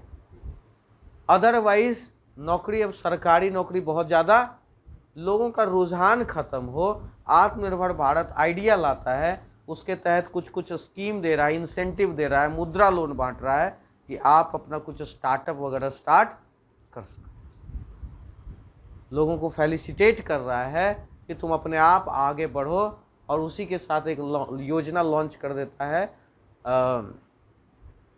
Startup India, stand up India, ये सब ले आता है। तो ये सब क्यों ला रहा है? स्वरोजगार बढ़ाने के लिए, सेल्फ एम्प्लॉयमेंट बढ़ाने के लिए। तो आप इन चीज़ों को फील करेंगे कि क्यों आज मोदी आत्मनिर्भर भारत का भी जब डिस्कशन हो रहा था, डिबेट हो रहा था, मेक इन इंडिया का जब पार्लियामेंट में डिबेट हो रहा था, तो अपोजिशन का काम है हंसना, अपोजिशन विल क्रिटिसाइज। लेकिन आप सोचो कि मेक इन इंडिया का क्या प्रभाव हो सकता है आपके देश में, आत्मनिर्भर भारत का क्या, इस आइडिया का क्या इम्प्लीकेशन हो सकता है आपकी इंडियन इकोनॉमी, आखिर गवर्नमेंट क्यों इस समय इस आइडिया को लेकर आई, तो वो तभी समझ पाएंगे जब आपको इंडियन इकोनॉमी की अंडरस्टैंडिंग होगी। तो जब ये पूरा हो जाएगा उसके बाद यूनिट 3 में एक एक टॉपिक मेंस के हम लोग उठाएंगे, उसका नोट्स मिलेगा, उसमें क्वेश्चन दिए जाएंगे, वो लिख लिख के आप लोग दिखाइए। इस तरह से ये आपको रैंक इम्प्रूव करने में ये पूरा इकोनॉमी का कोर्स 130 प्लस का टारगेट लेके हम लोग शुरुआत करते हैं। 9th NCERT chapter 2 human as a resource.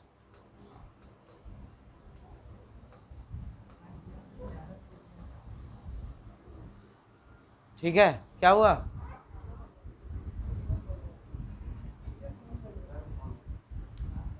बजेगा कुछ दिन बजेगा, फिर फेल कर जाओगे, इंटरव्यू वगैरह देखो तब तक बजेगा, फेल कर जाओगे फिर बजना बंद हो जाएगा। किसके पास इतना टाइम है? बैंक पीओ से शादी कर लेगी। किसका बज रहा था? हाँ, तो चली जाएगी वो, इतना इंतजार नहीं करेगी वो। ह्यूमन एज रिसोर्स, मानव एक संसाधन। मैं हंसाऊंगा, पढ़ाऊंगा इसी तरह से हंसा के, बहुत भारी इकोनॉमिक्स में नहीं बोलता हूँ, आसान भाषा में practical day to day life example दे के आपको समझाऊंगा और आपको समझ में आएगा, यू विल एन्जॉय।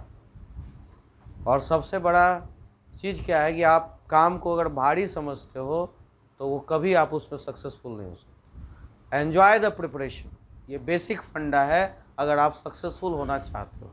अगर आपको रीडिंग में इंटरेस्ट आ गया, जिस चीज़ में डर रहे हैं, खोटा में सर खोटा हो पाएगा, हम बोला अरे हम खोटा कर लेंगे, अब तो क्या है खोटा में, 5 दिन में बच्चा पढ़ के खोटा दे दिया, बताओ, वहीं इसी जगह से पढ़ के 5 दिन।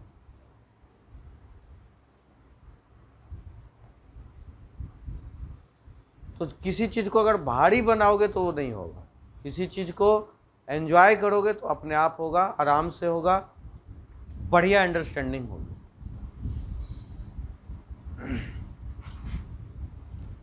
ह्यूमन एज ए रिसोर्स यहाँ से शुरू करते हैं। आप लोगों ने पढ़ा होगा इस चैप्टर को, इसका क्रक्स मैं बतला देता हूँ। मानव संसाधन, हम लोग जब छोटे बच्चे थे तभी से डिबेट चलता है पॉपुलेशन, बून और बैन। तो क्या है ये, अभिशाप है या वरदान है? बढ़िया, कितना इरादा है? 1 2 3 या हम 2 हमारे 1?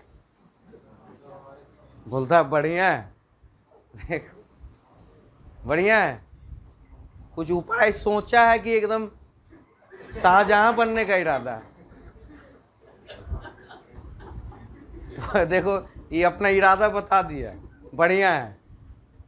पॉपुलेशन, बून और बैन, शुरू से डिबेट चल रहा है। कंडीशन है, कंडीशन अप्लाई है, अगर आप उसको शिक्षा दे सकते हैं, स्वास्थ्य दे सकते हैं, तो फिर आपकी मर्जी, अल्लाह ताला की मर्जी, हम कौन होते हैं रोकने वाले। अगर आप इस पॉपुलेशन को हेल्थ दे दीजिए, एजुकेशन दे दीजिए, मांगेगा वैसे बहुत कुछ बेटा, वो मोबाइल भी मांगेगा। हेल्थ, एजुकेशन, स्किल, ये मैं 3 चीज़ देने कह रहा हूँ, बाकी तुम समझना तो क्या क्या मांगेगा तुमसे। हेल्थ, एजुकेशन, स्किल अगर आप दे देते हैं तो ये जो पॉपुलेशन है ये आपका बदल गया ह्यूमन कैपिटल। जनसंख्या को जब आप स्वास्थ्य, शिक्षा और कौशल दे देते हैं तो आपका वो मानव संसाधन में बदल जाता है। ये क्या है? Investment in human. ये क्या है? हेल्थ, एजुकेशन और स्किल, इन्वेस्टमेंट इन ह्यूमन, मानव में निवेश। समझ रहे हो इस चीज को? तो पापा से कल सब फीस मांग के लाएगा, ये कहेगा कि मानव में निवेश करना आप जानते नहीं और चाह रहे हैं कि बैठे बैठे आप हम IAS बन जाएं। क्या कल होगा यहाँ पर डिपॉजिट गिरेगा या नहीं गिरेगा? अरे कुछ बोल नहीं रहा है जी, इतना समझा रहे हैं इकोनॉमिक्स, समझो। ये क्या है? ये इन्वेस्टमेंट इन ह्यूमन, लिखो चंदू बैठो मत, इन्वेस्टमेंट इन ह्यूमन, मानव में निवेश। इसका मतलब अगर आपने किसी भी देश ने मानव में निवेश किया है, आप अपने पापा को समझा सकते हो, पापा मानव में निवेश करो, बढ़िया टी शर्ट दो पहनने के लिए, बढ़िया पढ़ने के लिए किताबें दो, उसके बाद फिर देखो मेरा जलवा।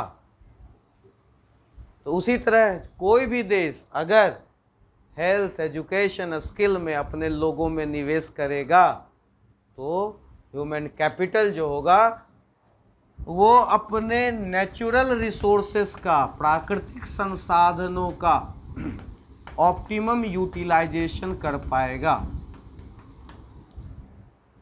अपने प्राकृतिक संसाधनों का अधिकतम वो उसका इस्तेमाल कर पाएगा। नहीं तो आपका कोयला जमीन के अंदर रह जाएगा, निकाल ही नहीं पाओगे।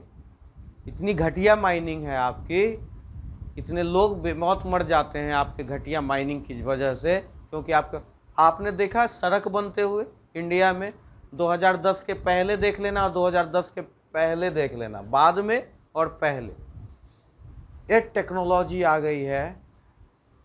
पहले क्या करता था, रोड पे देखा होगा तुम लोग, अगर मेरी उम्र का कोई होगा यहाँ तो, रोड पे ड्रम में अलकतरा रख दिया जाता था, नीचे आग लगा देता था। अब मजदूर लोग वहीं 3 दिन 4 दिन खाना बनाएगा, खाएगा। 1 किलोमीटर का रोड बन रहा है 5 दिन में, 10 दिन में, अलकतरा जल रहा है, गल रहा है, फिर गिरा रहा है, उसके बाद फिर धीरे धीरे उस पर गिट्टी बिछा रहा है। आज की डेट में ऐसे ऐसे मशीन आ गए हैं, अलकतरा गिरते जा रहा है, झाड़ू, पहले झाड़ू लग रहा है, फिर अलकतरा गिर रहा है, फिर छोटी छोटी गिट्टियाँ गिर रही है, फिर बड़ी गिट्टियाँ, फिर बुलडोजर, उसको रोड बन गया। मतलब आप इधर से जा रहे हैं और उधर से आ रहे हैं तो देख रहे हैं रोड बना हुआ है। ये टेक्नोलॉजी। तो आपका अगर ह्यूमन कैपिटल नहीं रहेगा, टेक्नोलॉजी नहीं रहेगी, तो आप अपने नेचुरल रिसोर्सेज का दोहन भी ठीक से नहीं कर पाओगे। यही ये चैप्टर समझाना चाह रहा है कि हम लोगों को ह्यूमन कैपिटल चाहिए। अब पूछूंगा मैं आपसे, why human capital is important, मानव पूंजी क्यों महत्वपूर्ण है, तो आप इसको जवाब दे सकते हैं। मानव पूंजी क्यों ज़रूरी है, इसका जवाब दे सकते हैं। प्राकृतिक संसाधनों के दोहन के लिए। और अगर ऐसी जनसंख्या को मानव में हम लोग निवेश ना करें तो ये जो पॉपुलेशन है, that population became your liability. Dependent population बढ़ जाएगा, आपको इसको खिलाना होगा। ये पॉपुलेशन जो लाइबिलिटी बन जाएगा, ये जब तक जवान रहेगा तो ये डाका डालेगा, बैंक में चोरी करेगा, लूट मार करेगा। जब बूढ़ा हो जाएगा तो फिर से इसको ओल्ड एज पेंशन देना पड़ेगा, चश्मा देना पड़ेगा, व्हील चेयर देना पड़ेगा, सब सरकार का खर्चा है जी। ऐसे अपना कमाएगा, अपना खाएगा, अपनी सेविंग करेगा, ओल्ड एज में अपना देखेगा। इसलिए ह्यूमन कैपिटल क्यों इंपॉर्टेंट है? To use your resources optimally. और जो डिपेंडेंट पॉपुलेशन बढ़ जाता है because of lack of human capital, उस लाइबिलिटी को आप कम करेंगे। निर्भर जनसंख्या कम होगी तो आपका आउटपुट बढ़ेगा।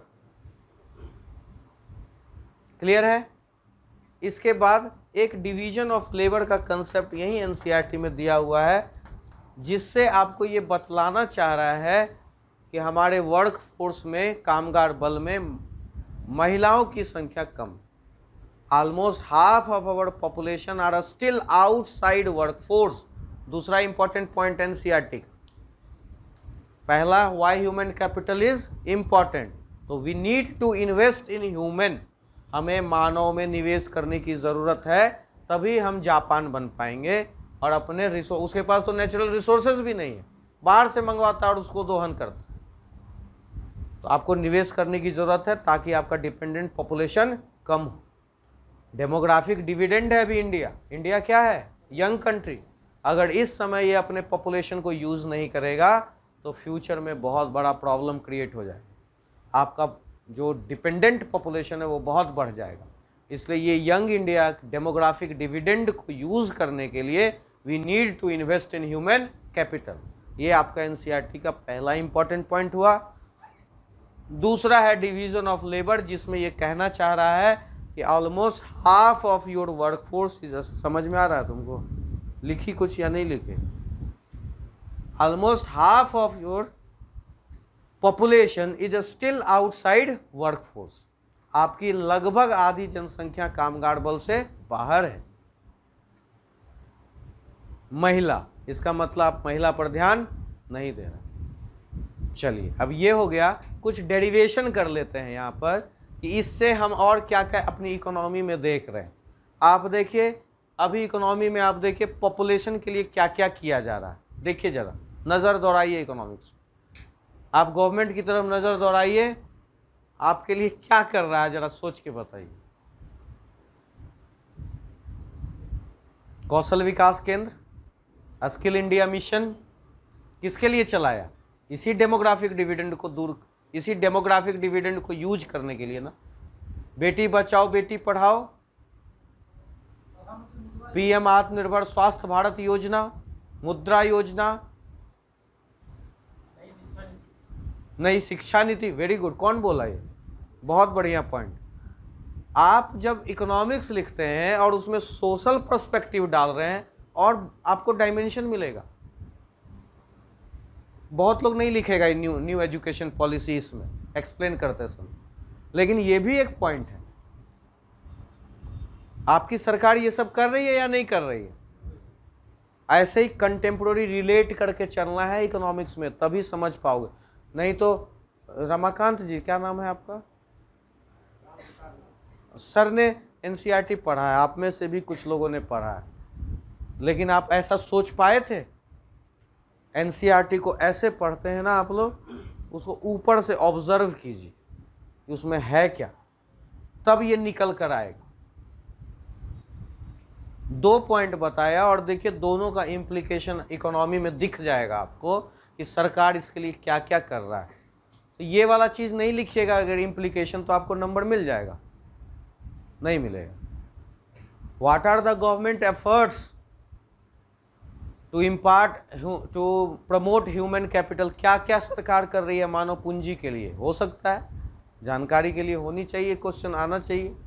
क्या कर रहा है सरकार? तो सरकार के पास ये योजना है, वो योजना है, आत्मनिर्भर भारत है, मेक इन इंडिया है, स्टार्टअप है, स्टैंड अप है, स्किल इंडिया है, बेटी बचाओ बेटी पढ़ाओ है, मिड डे मील भी है, सर्व शिक्षा अभियान, पुराना स्कीम में बता रहा हूँ। मिड डे मील, सर्व शिक्षा अभियान क्यों किया गया था? मिड डे मील खाना क्यों देते हैं? लालच के लिए, स्कूल आए कुछ पढ़ लिख ले, कुछ भी आ जाए, थोड़ा मोड़ा इकोनॉमी में कंट्रीब्यूट करे। फर्क पड़ता है या नहीं पड़ता है एजुकेशन का? अभी अगर मैं यहाँ पर इंक्वायरी लेता हूँ, आप फ़ोन करते हैं, हेलो सर खोरठा लेना है, जो भी मेरे से फ़ोन करता है ले लेता है, तुरंत 5,000 रुपया दे देता है। लेकिन और भी काउंसलर वो फ़ोन करता है, नहीं लेता है, क्योंकि वो कन्विंस नहीं कर पाता है कि हाँ आप खोरठा कर पाओगे। फ़र्क पड़ जाता। अगर आप पढ़े लिखे हैं, समझ रहे हैं जेपीएससी को, आप समझा देंगे कि खोरठा क्यों इम्पोर्टेंट है, आपको लेना चाहिए। पढ़ाई का फ़र्क पड़ता है हर जगह। मजदूर भी अगर पढ़ा लिखा है और वो मजदूरी कर रहा है, मैं ये नहीं कह रहा हूँ कि फिर सबको पढ़ा लिखा के कलेक्टर बना देना। मार्क्स समाजवाद नहीं है मेरा, तो समझते हो ये सब चीज़ या नहीं? मार्क्स क्या कहता है? इक्वालिटी। कैसा इक्वालिटी? मार्क्स कहता है कि proletariat has nothing to lose except chain. Marx ji कहते हैं, जी लगा देता हूँ, मार्क्स जी कहते हैं कि जो गरीब है, गरीब गुरबा उनके भाषा में, जो गरीब है उसको खोने के लिए कुछ नहीं है सिवाय पैर के जंजीर के, और उठो आगे बढ़ो और इन पूंजीपतियों को उठा के फेंक दो। What after that? उसके बाद क्या? गांधी, ये भगत सिंह कह के गया था बेचारा, समाजवाद वो भी पढ़ रहे थे कि अंग्रेज, गोरा अंग्रेज जाएगा तो काला अंग्रेज आएगा। आया या नहीं आया? जो तेरा विधायक जीत के जाता है, देखने आता है तुमको? तुम्हारा भैंस मरते रहता है तो आता है पूछने की कैसे मर रही है तुम्हारी भैंस? कोई खबर लेता है? वो कोई खबर नहीं लेता। एक पूंजीपति गया तो दूसरा पूंजीपति आएगा। इक्वालिटी, कैसा इक्वालिटी चाहिए? मार्क्स वाला इक्वालिटी नहीं चाहिए। रिवॉल्यूशन सिखाता है मार्क्स कि जो श्रीलंका में अभी हुआ कि डेमोक्रेसी, एस्टेब्लिश डेमोक्रेसी को उखाड़ के फेंक दो। ये ऐसा पॉसिबल नहीं, क्योंकि कोई ना कोई रूल करेगा, कोई ना कोई रूल करेगा। इक्वालिटी का मतलब ये, आपको सभी लोगों को अभी इक्वालिटी मिल रही है कि I am giving you education, मैं आपको इकोनॉमिक्स पढ़ा रहा हूँ। सभी को मिल रहा है या नहीं मिल रहा है इकोनॉमिक्स? अब इसमें कोई पास करेगा, कोई फेल करेगा, तो जो फेल करेगा उसको भी डिप्टी कलेक्टर बना दें? तो मार्क्स यही कहता है उसको भी बना दो डिप्टी कलेक्टर, तो सब डिप्टी कलेक्टर बन जाएगा तो कैसे काम चलेगा? इक्वालिटी का मतलब to provide equal opportunity to all. अगर आप सभी लोगों को समान अवसर दिया जा रहा है तो इक्वलिटी एस्टेब्लिश हो गई, ऐसा मान लिया गया, इक्वलिटी एस्टेब्लिश हो गई। If you are getting same benefits, अब ये आप पे डिपेंड करता है कि आपने उस बेनिफिट को कैसे यूज किया। समझ रहे हैं बात को? इसका मतलब कहां से ये पॉइंट निकल कर आया था? क्या चीज बतला रहा था? डिवीजन ऑफ लेबर से ही निकल के आया। डिवीजन ऑफ लेबर में कि आधी जनसंख्या आपकी बाहर है, तो उसको मार्क्स वाले कंसेप्ट से नहीं, उसको प्रोवाइड कीजिए इक्वल अपॉर्चुनिटी, उसको आगे बढ़ने का मौका दीजिए। और उसके लिए ये योजनाएं आपको बनानी पड़ेंगी। बेटी बचाओ, बेटी पढ़ाओ, सर्व शिक्षा अभियान, मिड डे मील, ताकि इक्वल उसको भूखा पेट रहेगा तो कहाँ से पड़ेगा? मिड डे मील से निकल कर आया था। पहले तो फंडामेंटल राइट्स ऐड करना चाहिए। क्या? अगर प्रोवाइड करा रहे हैं मिड डे मील वगैरह जो भी है, तो पहला तो अपॉर्चुनिटी है कि उसको फंडामेंटल राइट्स प्रोवाइड किया जाए। तो राइट टू फूड सिक्योरिटी तो कर दिया ना, अब खाद्य सुरक्षा भी तो तुम्हारा कानूनी हक हो गया, होना चाहिए। मिड डे मील से निकल कर आया था, ये कोशिश की गई कि अगर वो भूखा रहेगा, कोई खाना खा के बैठा है, कोई भूखा है, तो भूखा है तो सबसे पहला उसका काम क्या होगा? पेट भरे, तो वो मजदूरी करेगा, मेहनत करेगा। लेकिन अगर पेट भरा हुआ है तो वो दिन भर स्कूल में बैठ सकता है।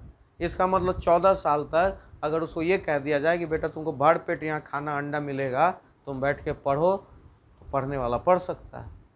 इसीलिए सरकार ने क्या किया? इक्वल अपॉर्चुनिटी वहाँ प्रोवाइड किए।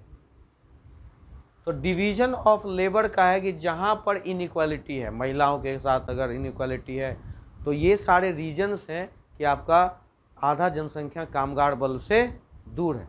इसका मतलब एक इम्पॉर्टेंट पॉइंट ये है, इससे रिलेटेड क्या क्या चीज़ें हो रही हैं, ढूंढिए इकोनॉमिक्स, ढूंढिए सरकार क्या क्या कर रही है।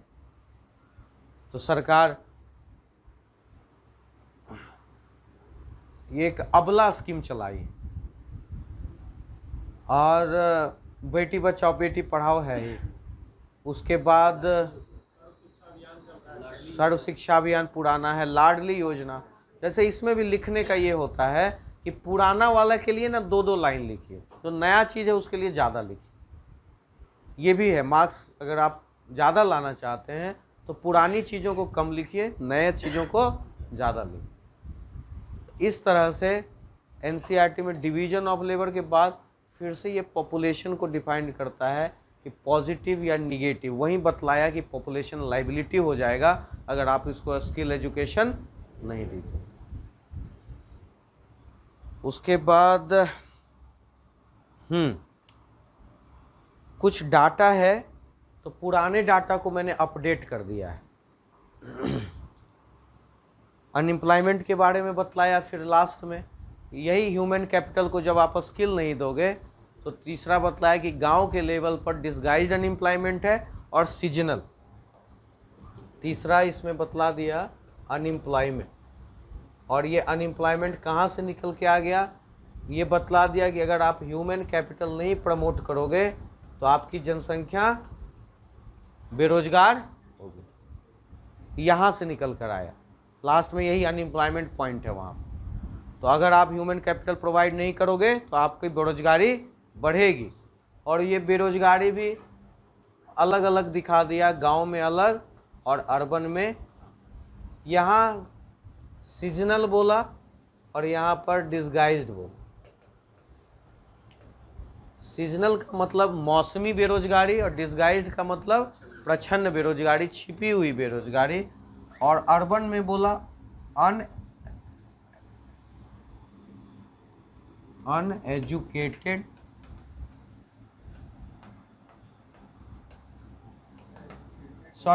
एजुकेटेड और अंडर एम्प्लॉयमेंट।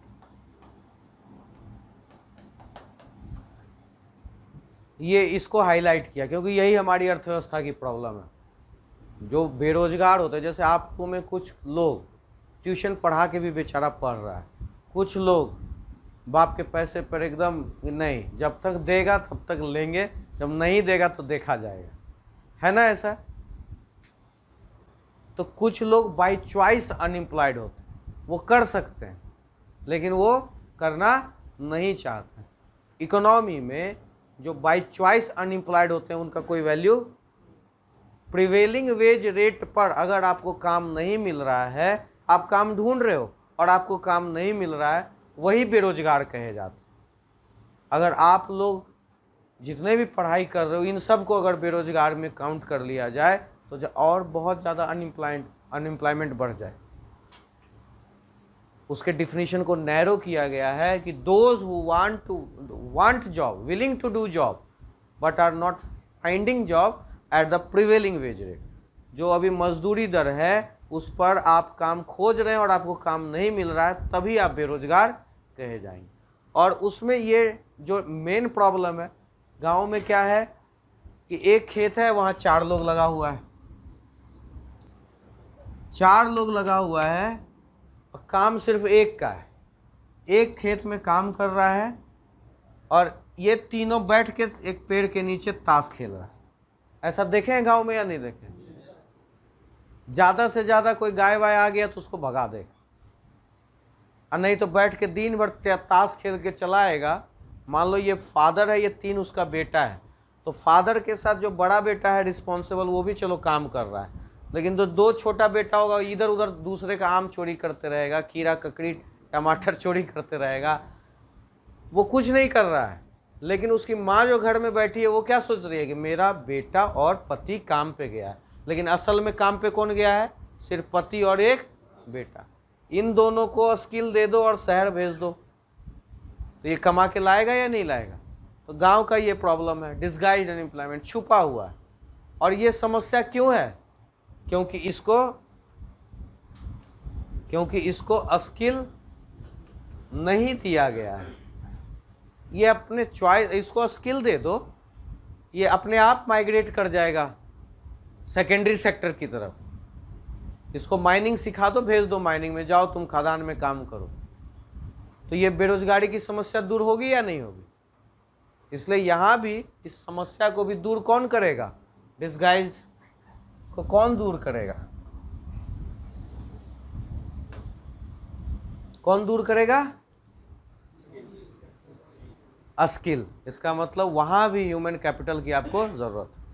सीजनल एक दे रहा है, सीजनल तो 6 महीना जब फसल का सीजन है तो धान रोप के आ गए, उसके बाद फिर बेरोजगार बैठे हुए हैं, फिर वही काम होता है, खेत पर चले गए ताश खेल रहे हैं, कोई काम उन लोगों के पास नहीं होता,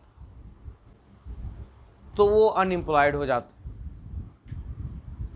मौसम आया खेती का तो खेती कर लिया, अदरवाइज बैठे रहे। तो उन लोगों को भी अगर कुछ एलाइड एक्टिविटीज़ में वोकेशनल ट्रेनिंग दे दी जाए, जैसे मुर्गी पालन, कुक्कुट पालन। कुक्कुट समझते हो ना? क्या होता है कुक्कुट? मुझे नहीं पता। मुर्गी और कुक्कुट में क्या अंतर है? लिखा रहता है हिंदी मीडियम में, सेम होता है।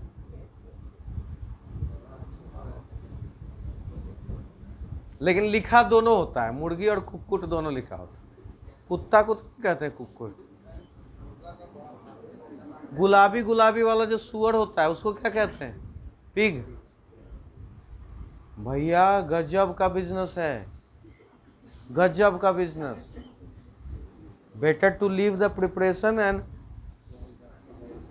Do animal husbandry. अब एनिमल हस्बेंड्री का मतलब ये नहीं कि शादी कर लेना और पति को जानवरों की तरह पीटना। एनिमल हस्बेंड्री, सुअर फार्मिंग में बहुत पैसा है, लेकिन हमें जानते नहीं है, नो हाउ नहीं जानते, टेक्निकल नो हाउ हमारे पास नहीं। मेरा ही एक स्टूडेंट है, हजारीबाग का बच्चा है, बहुत पहले 2016-17 में मैंने उसको पढ़ाया था। वो लड़का आज की डेट में हमें लगता है कम से कम 30 एकड़ खेत पे खेती कर रहा है, 30 एकड़। अर्निंग्स लैक्स में है, मतलब 40-50 लाख रुपए। लीज पे ले लिया है खेती, इधर आसपास के गांव में करियारपुर, करतारपुर कुछ गांव है, इधर ले लिया है। वहाँ भी मैं भी गया था एक बार, स्ट्रॉबेरी खा रहा था वहाँ जाके। उसका एक दोस्त है, जब उसको देखा, उसका बड़ा सा लंबा सा ज़मीन था और उस पर वो 3-4 फ्लोर, वो मुर्गी वाला जो होता है ना, हैचरी, 1.5 लाख का अंडा पर वीक में उसको सेल कर रहा है, 1.5 लाख। बताइए, हम लोग तैयारी कर रहे हैं 5 साल से। Better to open hatchery. अरे है बिजनेस, मैं देखो स्कोप दिखा रहा हूँ, आप ऐसे छोड़ने वाला नहीं हो तुम लोग, कुछ ना कुछ करवा दूंगा। स्कोप अभी बता दे रहा हूँ, पढ़ा लिखा इंसान कभी बेकार नहीं हो सकता, बहुत स्कोप है। तुम अगर पढ़ लिख लिए हैचरी कर सकते हो, सुअर फार्मिंग कर सकते हो, इस तरह से गरीबी दूर होगी या नहीं होगी? तो ये प्रॉब्लम है, इसका सॉल्यूशन भी है। उसके बाद अर्बन में एजुकेटेड अनएम्प्लॉयड, पढ़ लिख लिए, मन मुताबिक काम नहीं कर रहे हैं, मन मुताबिक काम नहीं मिल रहा है, तो अपनी चॉइस से क्या है, हम बेरोजगार। लेकिन ऐसा होना नहीं चाहिए, जैसे कोई ट्यूशन पढ़ा के पढ़ रहा है, कोई छोटी मोटी नौकरी ज्वाइन कर लिया है। इसीलिए कहा जाता है प्रिपेयर फॉर द बेस्ट, और कुछ ना कुछ तैयारी करते रहिए, कुछ ना कुछ जॉब करते रहिए और साथ साथ में प्रिपरेशन करते रहिए। एक जिद पकड़ के कभी नहीं बैठना चाहिए, ये कहा जाता है, नहीं तो आप अनएम्प्लॉयड, ऐसे कैटेगरी में आप नहीं हैं। उसके बाद अंडर एम्प्लॉयमेंट, बन गया इंजीनियर, भर रहा है कांस्टेबल का फॉर्म। याद है मध्य प्रदेश में जब एमटेक लड़का कांस्टेबल, अरे यार लानत है, वो एमटेक का बड़ा भारी बेइज्जती करवाया, ले बहुत भारी बेइज्जती करवाया। एमटेक लड़का कांस्टेबल का फॉर्म भर रहा है, ये क्या है एग्जाम्पल? Under employment. अगर इकोनॉमी में उसको काम मिल जाता तो वो भरता फॉर्म, क्यों नहीं इकोनॉमी में मिल पाया? कौन बतलाएगा इकोनॉमी में काम उसको क्यों नहीं मिल पाया? और कुछ और इसको बोलो, और कोई कुछ बोलो। और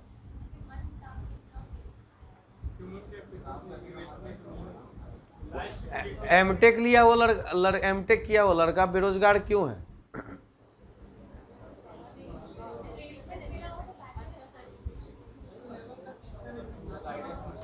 क्योंकि सेकेंडरी सेक्टर आपका डेवलप्ड नहीं है।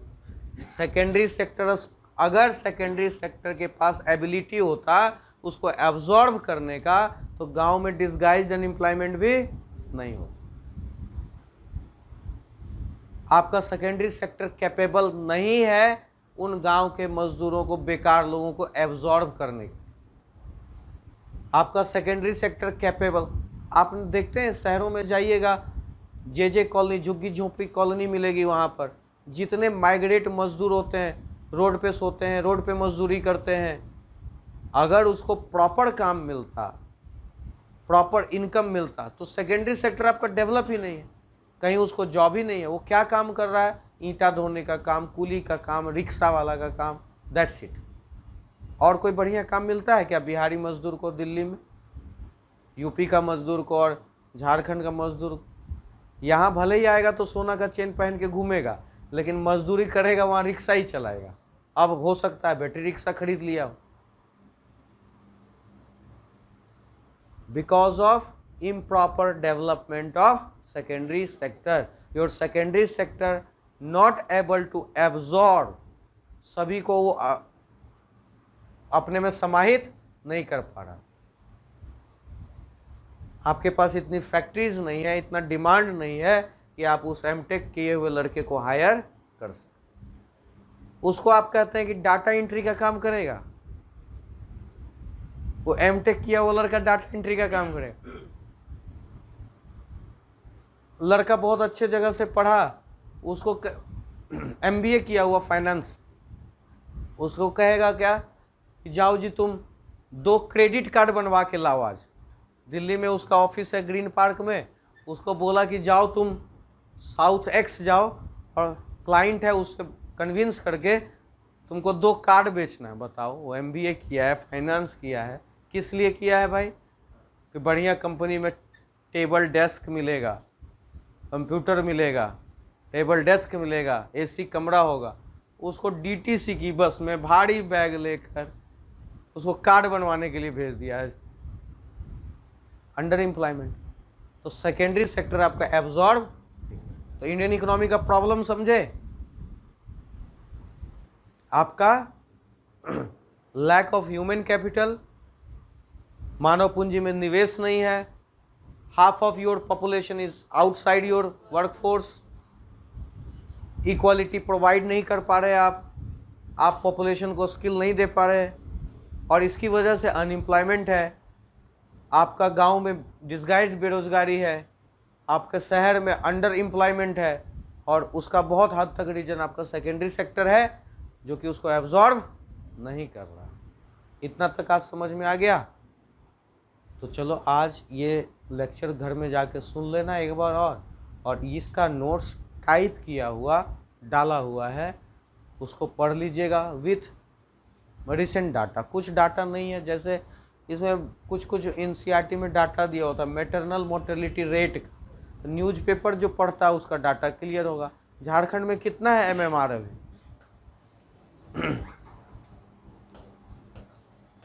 मैटरनल मोर्टेलिटी रेट प्रति लाख में, जो प्रति लाख बच्चे को जन्म देने में जो माँ का मृत्यु हो जाता है, एमएमआर कितना?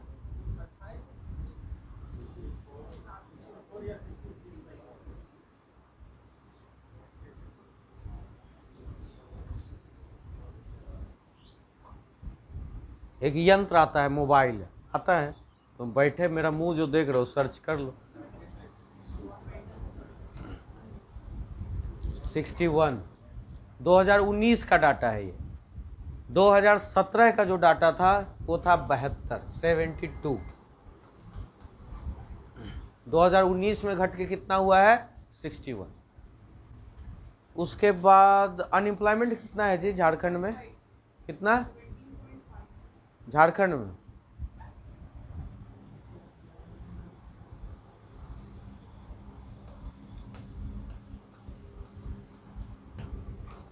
इतना अनएम्प्लॉयमेंट 12.22%। और बाकी कुछ इंडिकेटर है जो रिजिड है वो मैंने यहाँ डाल दिया है, ये दोनों अपडेट कर लो। ठीक है, तो आज इतना रहने देते हैं, कल फिर मिलते हैं।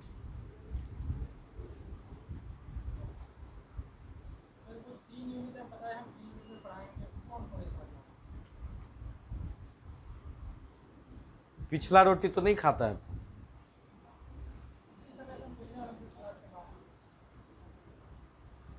दोस्त बनाया है? दोस्ती नहीं की दोस्त? बोलो, खुल के बोलो। कौन? तो तुम्हारा कुछ नहीं हो सकता, जाओ दोस्ती नहीं बनाओ, उससे पूछो। और कोई नहीं मिला तो डगरू मिला तुमको? अब बंगाली बाबा दोस्त, अजीब इंसान है यार। कोई दिक्कत है? यूनिट 1, यूनिट 2, यूनिट 3 नहीं समझ में आया?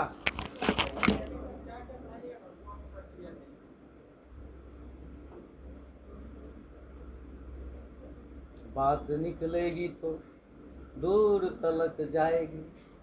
अभी जाने दो, निकलने दो, गाड़ी चल पड़ी है, धीरे धीरे चलेंगे, ठीक है। समझा देना काजल, इसको समझ गए? तुम समझाएगी तो समझ जाए, मेरे समझाने से तो समझ में नहीं। और कोई इच्छुक है समझाने की? अरे बढ़िया लड़का है, कल को डिप्टी कलेक्टर बनेगा पगले से क्या।